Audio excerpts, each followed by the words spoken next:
Hey everyone, I'm Heather and welcome back to my channel. So we are back today with I Was a Teenage Exocolonist. I believe in the last one we had Vertumnalia and things have gone south within the colony. So that is where we are. Let's go ahead and get started. Okay, so Nami had some bubbles, so let's talk to her. Nami is camped out in the lounge, their holopad screen spread out before them like a drawing table. In another screen, there's a collection of photos of a manticore. Nami looks between the two screens, their brows furrowed in concentration, as they scribble directly onto the screen with the stylus. "What are you doing?" "Well," Nami replies thoughtfully, "I wanted to write and illustrate a story about aliens. Like in Turbo Girl Hyperjet Transform, except use the Xenos here on Vertumna, like manticores and the Faceless and stuff. But they can talk, and instead of attacking the colony, they help people instead." That sounds cool. "Thanks," Nami chirps, scribbling happily at their drawing. "I got the idea from the second Turbo Girl Hyperjet OVA. You know, the one where the Medusa demons show up and the aliens and the Turbo Girls have to band together to defeat their common enemy?" I remember that part. I am not creative. Nami looks up at you with a start. "Oh," they exclaim, "that reminds me. So, I was trying to brush up on my Xeno anatomy, and I'm totally fine with writing, but..." They blow out a big breath, ruffling their bangs. "I kinda haven't been here long enough to make sure it feels right, you know, to make it go pop. And I want to make sure I'm being, you know, sensitive about stuff I don't know a lot about. So I was wondering, could you help me with some of the world building?" Well, I can try. You spend an enjoyable afternoon helping Nami with their story. When you're done, they give you a big hug and thank you profusely for your help. Okay. So we just have to work on skills. I don't think we can go further. I don't know if getting into the swamp requires the hunting. But we're not going to do that probably. We don't have a ton of time left. We are 18. There's, I think, maybe 2 years. So I think we're not going to get into everything that we need to do. But engineering, toughness, combat animals, and potentially reasoning. We don't have a lot of the social ones, I guess. The empathy, persuasion, creativity. We have some bravery.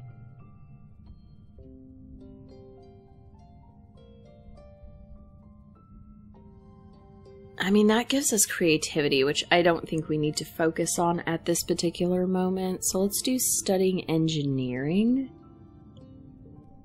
Congruence challenges you to come up with a logical paradox that will stump her artificial intelligence. You and your classmates spend a whole day trying to wrap your heads around the concept of a paradox, coming up with more and more complex sentences. Finally, you land on the obvious one. This statement is false. Congruence doesn't even blow up, or anything. She laughs and congratulates you, and tells you that her internal logic is safely partitioned away from where humans could access it by accident.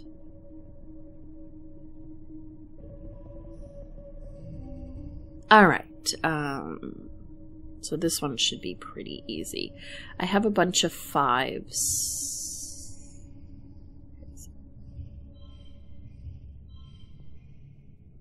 6 and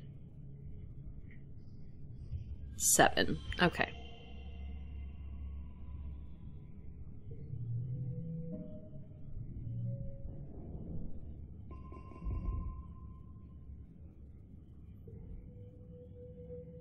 Oh, I do need to rest, don't I? I probably do.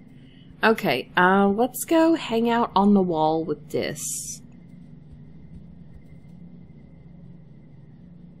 I do wonder if there was anything that you could have done with Anemone to stop her from doing, like, joining the side she's joined.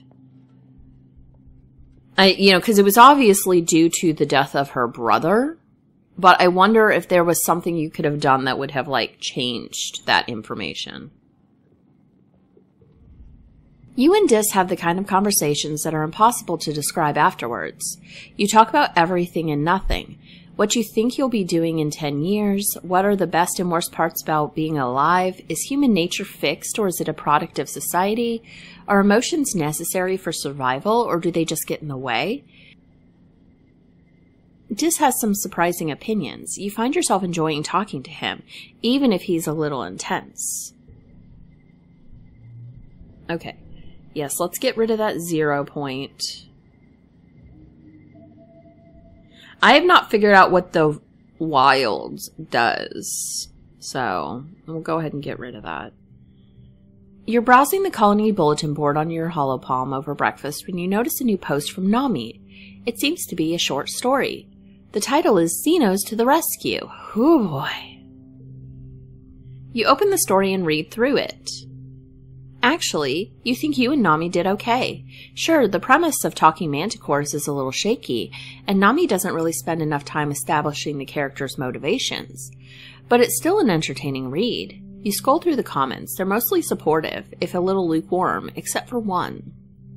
LMAO, this sucks. Xenos suck my sweaty ball sack. I guess that was supposed to be vase. Okay, early wet. Let's check and see if anyone has anything to say. There's a bobber fruit. And I got some cute pets following me around. Ooh, Rex has something to say. Alright. And Dis has something to say. Let's start with Rex. Hopefully I can do both. Oh, it wasn't Mars. Done. We're trying to talk to Rex. Okay. You spot Rex carrying supplies and big pieces of wood into a huge tarped up section at the end of the lounge. He waves at you. Well, as much a wave as he can do with his arms full of mushwood. Hayla, Heather, he calls out to you. Have you come to see the bar? You give him a questioning look. The bar? You don't know Rex super well. You've never heard anything about a bar. He gestures to the tarps. My bar, he says. I've been working on a special project ever since I joined the construction crew. The colony needed a place to cut loose, you dig? He looks up at it, beaming with pride. I think it's about halfway done. You take a look at what you can see. Rex has kept it all pretty well tarped and hates letting people inside to peek. But you can tell it's big, perhaps a little too big, ambitious maybe, for a first solo construction project. But Rex has had a lot of help from his crew, and from the whole colony. He'd have to be able to find enough wood. I'm sure it'll be great. Rex comes over to you and slings you in a one-armed hug. Just seeing you makes me super energized, he says. I can almost hear the music now. That's right, the bar's gonna have live music. You know anyone who plays an instrument? I'm going to work double time to finish this place. If you want to help, bring me all the mushwood you can find. Okay. Let's go talk to Dis out here. This evening, when Dis isn't in his quarters or his usual spot near the expedition vehicles, you have a sixth sense of where to find him. His old secret hideout. In the big drainage pipe under the wall, where he still goes sometimes when he needs to escape and be alone. Sure enough, there he is at the entrance of the pipe, but something's wrong. He's fiddling with the package furtively. His head jerks up as you approach and he clutches it to his chest. You can barely believe your eyes, but you know a bomb when you see one. What are you doing? Oh, I don't have friendship with him like this? Dis stares at you for a few moments, weighing the truth. I'm leaving, he says eventually. Noctilucent made me a deal. Sabotage the colony during the next attack and they'll let me become a gardener. Don't get in my way, Heather, Dis says. I don't want to have to hurt you.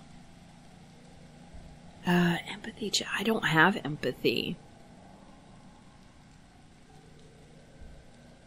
I guess we don't have enough friendship to to continue the romance.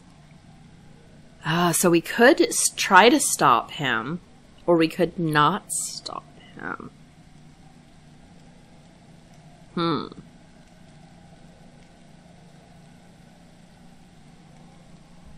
What should we do?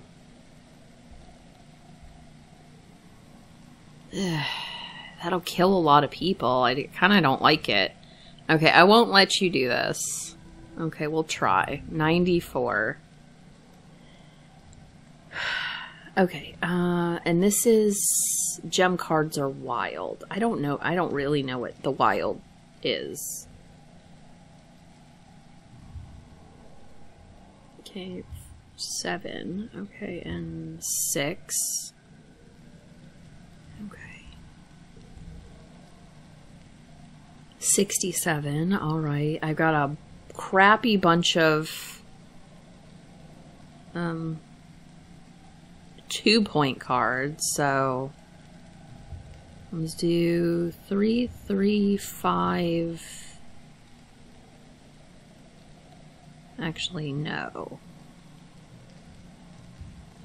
And this, maybe. And then that. We'll see what. 40. Okay.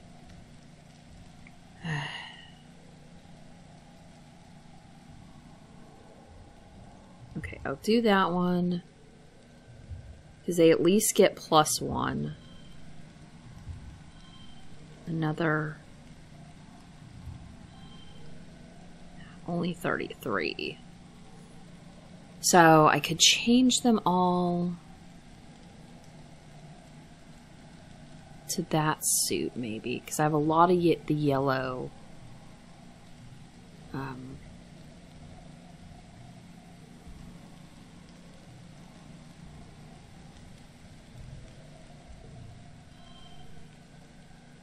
And then we just need to change that one.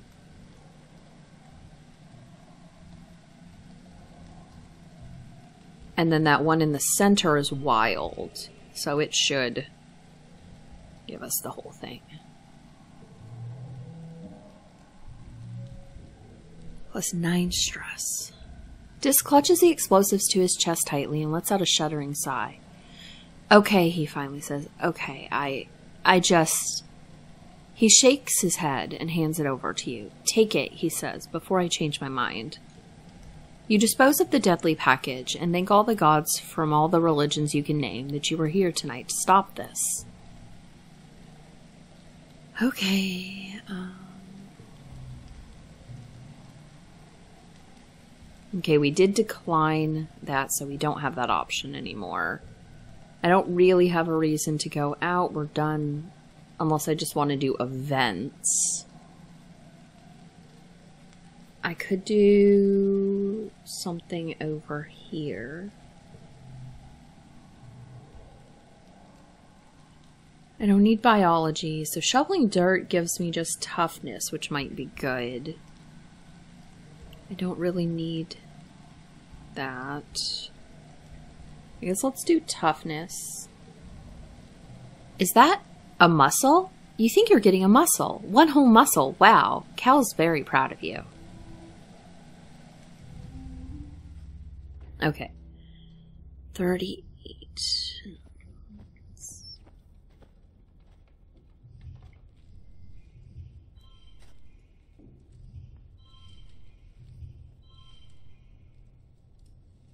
Okay.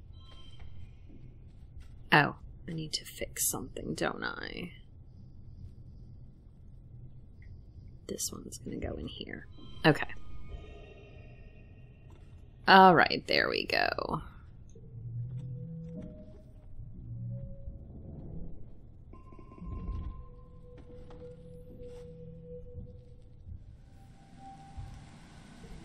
New perk. Update basic cards in the Garrison Gym. Card training. Ooh. Let's try that. That came along really late, though. Where's the Garrison Gym? Right over here. Visit the gym. Oh, it takes kudos to do it, but I guess let's try this one. Upgrade. So it's 2. That's not great. Not for... You would have to have a decent amount of kudos for that. Alright, let's look into combat now. Combat and animals. Let's do this one. That way we can get at both of them. Rhett was right. Sometimes you have to learn to just run the hell away. To that end, you spend a lot of time working on the first perceiving danger. To that end, you spend a lot of time working on first perceiving danger before it sees you, and then on conditioning your body so that you can run away. The best defense is not needing to defend yourself in the first place. Okay, let's see. Let's do you, and you, and you. They do like to give me this one. And then that one. And that is not enough. Okay, let's see what we can do here.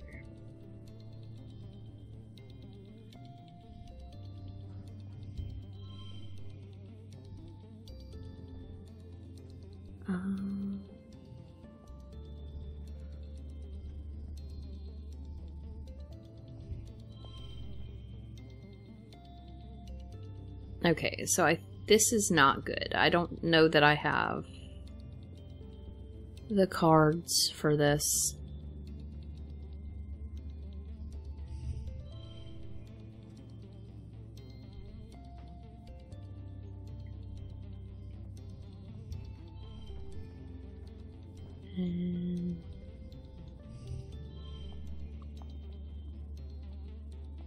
Oh yeah, that's not good. Let's put you here. And you here. Okay. That's good.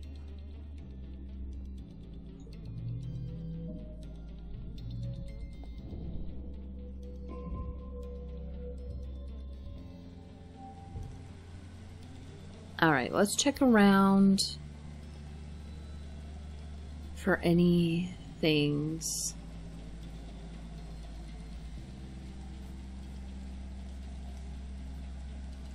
Nothing there. So I think we're just gonna have to do another class.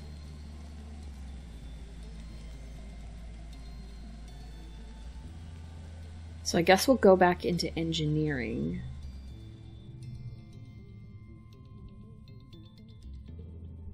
This month you explore making electronic music and learn a lot about manipulating the frequency and pitch of a sound to make unusual and sometimes pleasant results. It's kind of amazing that music is just physics. You share your creations on the HoloNet for people to download. It's nice to have something new to listen to. Okay.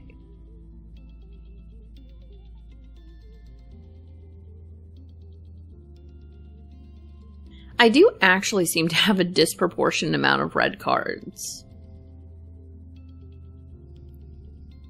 Okay, let's do you and you.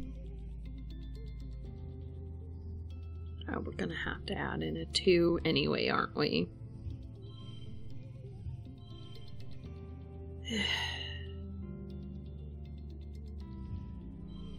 Okay.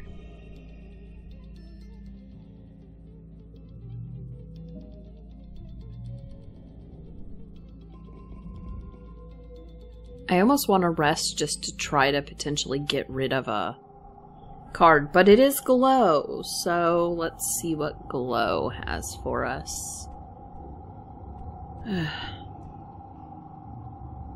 I'm not sure I should take on more fighting this time. I'm not sure I want to do that, but I guess we'll see.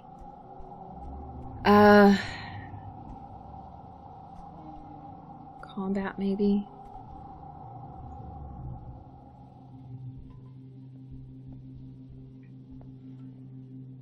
Combat and bravery.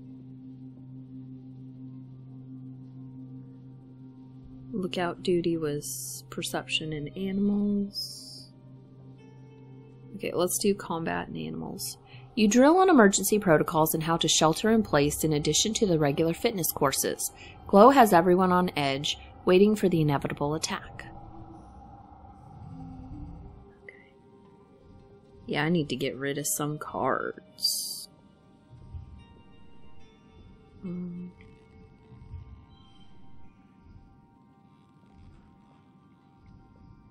That one. Yeah, not quite, but we can probably change this one here. That didn't change it? Okay. And then I guess we'll change that one. Yeah. Okay.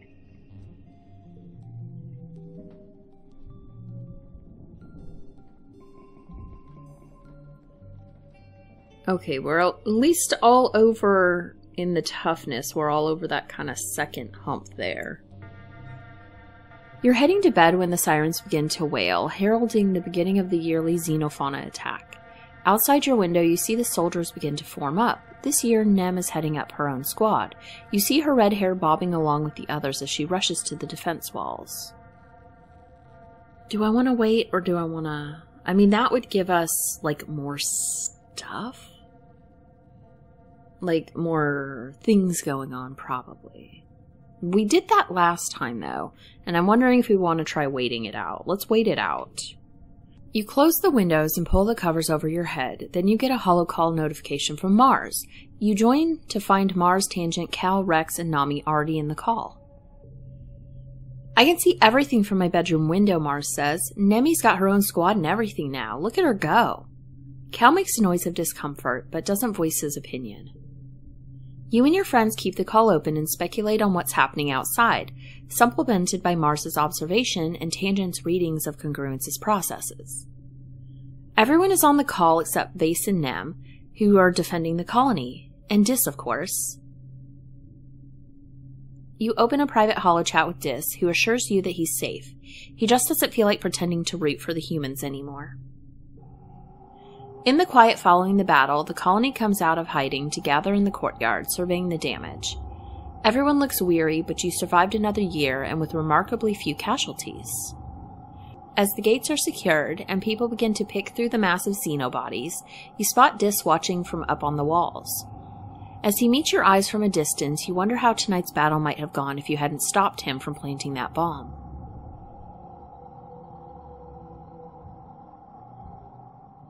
Okay. So we are now 19. I believe we end at 20. Draw an extra card at the start of the challenge. Affects stacks.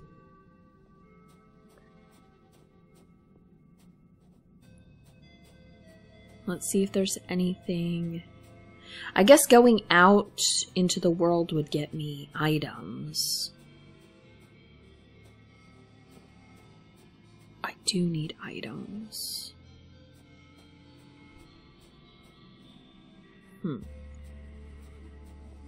Okay, well we have like one more year left. What would I... Engineering's almost at the top, so I think we should continue focusing on that. Engineering and reasoning, so let's go with that. Nami's messing with one of the harmless little vacubots when they realize that the collision detectors can be disabled, making them into tiny gladiators. You and some other students all hack your own vacubots and form a sort of robot battle arena before your teacher puts a stop to it. I might go ahead and rest just to try to get rid of a card after this. Okay, so 46, because if I can get rid of... Getting rid of 2-point cards, 1-point cards, and especially 0-point cards would be good. Okay, so these are blue cards that we want. So let's put you here. You there. We want the mental cards as well. And seeing those are all wild, that helps. Huh. Okay, we'll do you, but then I want to change you to this. Okay. Yeah, I think my cards are too low at this point. I'm definitely having to do a lot of adding. As usual, for this time of year, your dreams have been more vibrant and invasive. You have trouble distinguishing dream from reality during the day, and you dread falling asleep at night. Huh? How did that hop-eye get into your bedroom? Let's follow it. You chase it out your balcony door and find yourself on a thickly wooded path, the mushwood pressing in close on every side. The light is weird here, pink and glittering, casting teal shadows. The hop-eye disappears down a hole in the ground, and without thinking, you dive after it, squeezing your shoulders to fit through. You tumble into a cave, beautiful and surreal, shimmering with a light that seems to come from within. When you take a step forward, granules of pink sand crunch underfoot. The cave opens out to a forest that seems lifted from a fairy tale. The sunlight beams through breaks in the trees, illuminating a path of mushroom-ringed stepping stones that lead you to a small cottage. You spot the hop-eye hurrying further down the path. Let's follow the hop-eye. Past the cottage is a field dotted with hunched-over figures. You watch them tend the crops with simple robotic motions, not caring as you tromp through their work. Their straw hats and overalls look tattered, and when you pass close to one, you realize they're not human at all. They're made of metal. Sightless glass eyes stare back at you, metal faces pockmarked with rust. The rasp of their terrible creaking floods your ears, like a cloud of cicadas. The closest robot turns to you. Its glass eyes shine red, and it grabs you by the waist. Its grip is painful, bringing you to your knees in the loamy dirt. It pushes you down, planting you like a seed. The ground swallows you, and you can't even cry out. You're falling. You land hard on solid ground, your breath whooshing from you. It's hot here, impossibly hot. The twin suns beat down on you, burning your skin on contact, and the air is almost painful to breathe. In all directions stretch a barren wasteland of dead trees, like bones puncturing the dry skin of the planet. You rise from the dusty, cracked earth and begin to walk, stumbling over the bones of unknown creatures. You don't know where you're walking, only that the horizon doesn't change. The red sky just stretches overhead, like a great bowl of heat pressing down on you. A great roar shakes you, and you turn to see a chimeric nightmare, a manticore, but with Governor Lum's face. He towers over you from a podium, his claws clacking and his tail thrashing as he proselytizes. "We primeval forest felling," he chants. "We the rivers stemming, piercing deep the mines within. We the surface broad surveying. We the virgin soil upheaving." Overhead, the sky is streaked with smoke. You hear rumbling in the distance. Let's stand and face it. You plant your legs and refuse to look away from the beast. With a yell from behind you, Mars appears and swings a sword made of light at the Lum abomination. Its head rolls across the dirt, but it continues to speak. You turn from the scene and walk away, feeling the memory of it clinging to you as you push and claw your way through to another reality. You stumble forward into a dark, glowing forest. Blessedly cool air brushes your cheeks, thick with moisture and making your face wet as if you'd been crying. The path winds upward, flanked by humanoid creatures carrying candles. Some are wearing robes, some armor, some lab coats and virus suits and formal wear. Some are elderly and some are barely 10 years old. All turn to look at you, and you realize with a jolt, they're you. Every single one of them is you. You see yourself reflected in their eyes as they gaze upon you dispassionately. A line of possibilities stretch out as far as you can see. The hop-eye crouches between the ranks and gazes solemnly out as you pass. You walk steadily upward, feeling their unflinching gaze follow you. Overhead, the wormhole hangs in the sky like an overripe fruit, bending the heavy branch of space and time towards you. It's so close, you feel as if you could touch it. You stretch your hand out, seeking. You wake up. Milky quiet sunlight pours through your window. Flakes of bromide snow piling up against the glass. You feel as tired as when you went to bed. It's your birthday. You're 19 years old. Only one more year as a teenager. Okay. So, I guess our mental energy is down. I assume because we're tired. Let's just check to see if there's anything to pick up.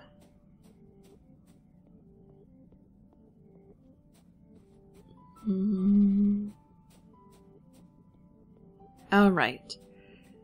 I'm not seeing anything to pick up, and I'm not seeing anyone to talk to, so I guess we're going to go ahead and end this episode right here. In the next one, we'll see how far we can get, and maybe like a couple episodes left then before the end of the game, because I believe it ends at 20. So yeah, I guess that's going to be everything for this time, and I will see you guys next time. Bye!